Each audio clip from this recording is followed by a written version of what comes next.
बनी इसराइल का निज़ाम यूं चलता था कि हमेशा उन लोगों में एक बादशाह होता था जो मुल्की निज़ाम चलाता था, और एक नबी होता था जो निज़ाम शरीयत और दीनी उमूर की हिदायत और रहनुमाई किया करता था। और यूं दस्तूर चला आता था कि बादशाही यहूद इब्न यकूब अलैहिस्सलाम के ख़ानदान में रहती थी, और नबुव्वत लादी बिन यकूब अलैहिस्सलाम के ख़ानदान का तुर्रा का मुमताज़ था।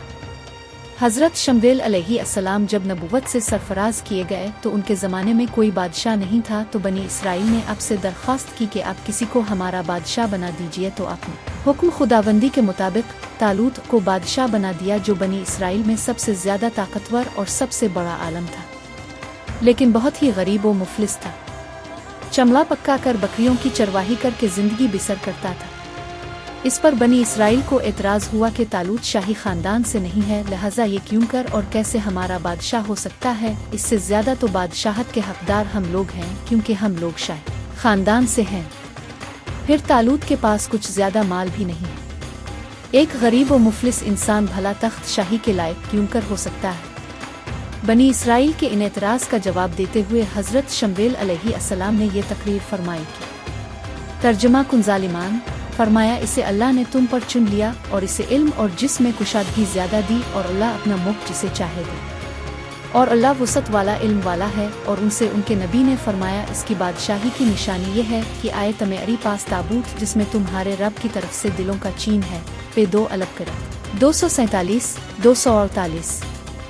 चुनांचे थोड़ी ही देर के बाद 4 फरिश्ते संदूक लेकर आ गए और संदूक को हज़रत शमवेल अलैहिस्सलाम के पास रख दिया। ये देखकर तमाम बनी इसराइल ने तालूत की बादशाही को तस्लीम कर लिया और अपने बादशाह बनकर न सिर्फ इंतज़ाम मुल्क की संभाला, बल्कि बनी इसराइल की फ़ौज भर्ती करके कौम अमालिका के कुफ़ार से जिहाद भी फरमाया।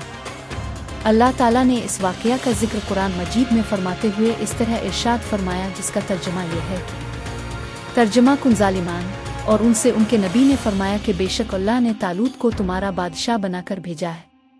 बोले इसे हम पर बादशाही क्यों कर होगी, और हम इससे ज़्यादा सल्तनत के मुस्तहिक हैं, और इसे माल में भी वसत नहीं दी गई। फरमाया इसे अल्लाह ने तुम पर चुन लिया और इसे इल्म और जिस्म में कुशादगी ज़्यादा दी, और अल्लाह अपना मुल्क जिसे चाहे दे, और अल्लाह वसत वाला इल्म वाला है। और उनसे उनके नबी ने फरमाया इसकी बादशाही की निशानी ये है कि आए तुम्हारी पास ताबूत जिसमें तुम्हारी रब की तरफ से दिलों का चीन है, और कुछ बची हुई चीज़ें हैं मुअज़्ज़ज़ मूसा और मुअज़्ज़ज़ हारून के तरका की उठाते लाएंगे इसे फरिश्ते। बेशक इसमें बड़ी निशानी है तुम्हारे लिए अगर ईमान रखते हो। पे 2 अलग करत 247 248। दर्स हिदायत।